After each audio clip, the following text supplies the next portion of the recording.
ನಮಸ್ಕಾರ ಗೆಳೆಯರೆ, ನಾನು ರೂಪಾ ಹೆಗ್ಡೆ, ಬಟ್ ಅಂಡ್ ಹೆಗ್ಡೆಸ್ ಕಿಚನ್ಗೆ ಸ್ವಾಗತ. ಇವತ್ತು ನಾನು ಚಟ್ಪಟ್ ಮಾಡುವುದನ್ನು ತೋರಿಸುತ್ತಿದ್ದೇನೆ. ಇದು ನಿಪ್ಪಟ್ಟಿನಂತೆ, ಆದರೆ ನಿಪ್ಪಟ್ಟಲ್ಲ, ಅದಕ್ಕಿಂತ ವಿಭಿನ್ನವಾಗಿದೆ. ಟೀ ಕಾಫಿ ಒಟ್ಟಿಗೆ ಸಂಜೆ ಹೊತ್ತಿ ತಿನ್ನಲು ಚೆನ್ನಾಗಿರ್ತದೆ. ಇದಕ್ಕೆ ಬೇಕಾಗುವ ಸಾಮಗ್ರಿಗಳು: ಚಿರೋಟಿ ರವವನ್ನು ಇದರಲ್ಲಿ 2 ಕಪ್ ಚಿರೋಟಿ ರವವನ್ನು ತಗೊಂಡಿದ್ದೇನೆ.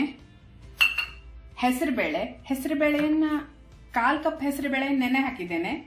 ನೆನೆ ಹಾಕಿದ್ಮೇಲೆ ಇಷ್ಟು ಹೆಸರುಬೇಳೆ ಆಗಿದೆ. ಅದು 3/4 ಕಪ್ ಹೆಸರುಬೇಳೆ ಇದೆ. ಇದಕ್ಕೆ 2 ಈರುಳ್ಳಿಯನ್ನು ಸಣ್ಣದಾಗಿ ಹೆಚ್ಚಿಟ್ಕೊಂಡಿದ್ದೇನೆ.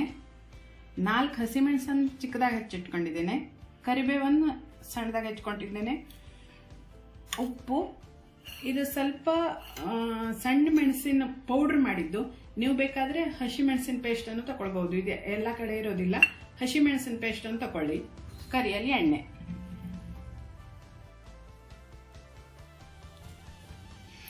ಈಗ ಇವೆಲ್ಲವನ್ನು ಈ ರವಾ ಒಟ್ಟಿಗೆ ಸೇರಿಸ್ಕೊಳ್ಬೇಕು. ಅಲ್ಲಿವರೆಗೆ ನಾನು ಎಣ್ಣೆಯನ್ನು ಕಾಯಲ್ಲಿ ಇಟ್ಕೊಂಡಿದ್ದೇನೆ. ಅದು ಬಿಸಿ ಆಗಲಿ. ಅಲ್ಲಿವರೆಗೆ ಇವನ್ನೆಲ್ಲ ಒಟ್ಟು ಸೇರಿಸ್ಕೊಳ್ಳೋಣ. ನೋಡ್ಕೊಂಡು ಎಷ್ಟು ಬೇಕೋ ಅಷ್ಟು ಹಾಕಿ. ಜಾಸ್ತಿ ಅನ್ಕೊಂಡ್ರೆ ಬಿಟ್ಬಿಡಿ. ಇವನ್ನೆಲ್ಲ ಸರಿಯಾಗಿ ಮಿಕ್ಸ್ ಮಾಡ್ಕೊಳ್ಬೇಕೀಗ.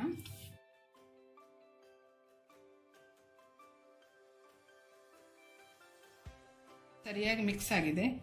ಇದಕ್ಕೀಗ 3 ಸ್ಪೂನ್ ಆಗುವಷ್ಟು ಬಿಸಿ ಎಣ್ಣೆಯನ್ನ ಹಾಕೋಣ. ಎಣ್ಣೆ ಬಿಸಿ ಆಗ್ತಾ ಇದೆ. 3 ಸ್ಪೂನ್ ಇದಕ್ಕೆ ಹಾಕೊಳ್ತೀನಿ. ಸರಿಯಾಗಿ ಇದನ್ನು ಮಿಕ್ಸ್ ಮಾಡ್ಕೊಳ್ಬೇಕು. ಮಿಕ್ಸ್ ಆಗಿದೆ. ಇದನ್ನು ಕಲಸುವಾಗ ಬಿಸಿ ನೀರನ್ನಲ್ಲೇ ಕಲಸಬೇಕು. ಬಿಸಿ ನೀರಿನಲ್ಲೇ ಇದನ್ನು ಕಲಸಬೇಕು. ತಣ್ಣಗೆ ನೀರಲ್ಲಿ ಕಲಸ್ಲಿಕ್ಕೆ ಹೋಗಬಾರ್ದು.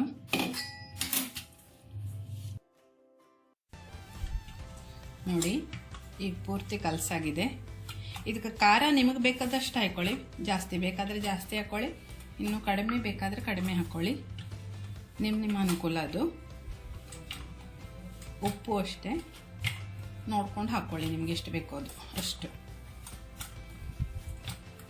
ಆಗಿದೆ ಈಗ ನೋಡಿ ಈ ಥರ. ಇದನ್ನೊಂದು 10 ನಿಮಿಷ ಬೇಕಾದರೆ ಬಿಡ್ಬೋದು, ಇಲ್ಲ ಹಾಗೇನೂ ಕೂಡ ಮಾಡ್ಬೋದು, ಏನಾಗೋದಿಲ್ಲ. 10 ನಿಮಿಷ ಬಿಟ್ಟರೆ ಅದು ಚಿರೋಟಿ ರವೆ ಅದರಿಂದ ರವೆ ಹಿಗ್ಕೊಳ್ತದೆ. ರೆಡಿಯಾಗಿದೆ ನೋಡಿ ಹಿಟ್ಟು.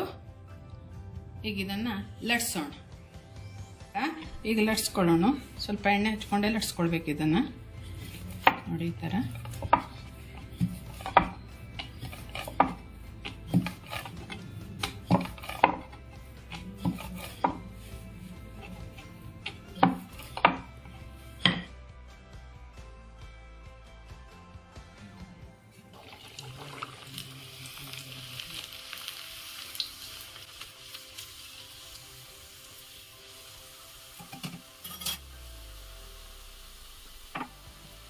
ಈಗ ಆಗಿದೆ ನೋಡಿ. ಇದು ಹೊಂಬಣ್ಣ ಬರೋ ತನಕ ಕಟ್ಕೊಳ್ಬೇಕು.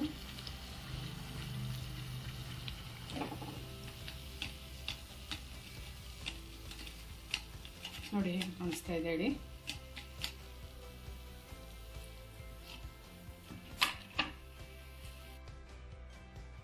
ಇದೇ ಥರ ಎಲ್ಲದನ್ನು ಕಟ್ಕೊಳ್ಳೋಣ.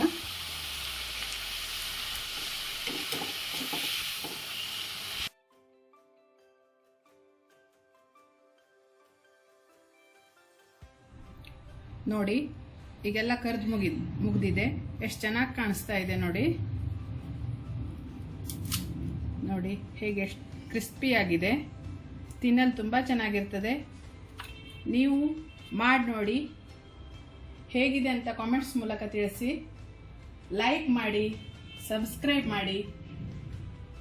ಮತ್ತೆ ಹೊಸ ರೆಸಿಪಿಯೊಂದಿಗೆ ನಿಮ್ಮ ಮುಂದೆ ಬರುತ್ತೇನೆ. ಧನ್ಯವಾದಗಳು.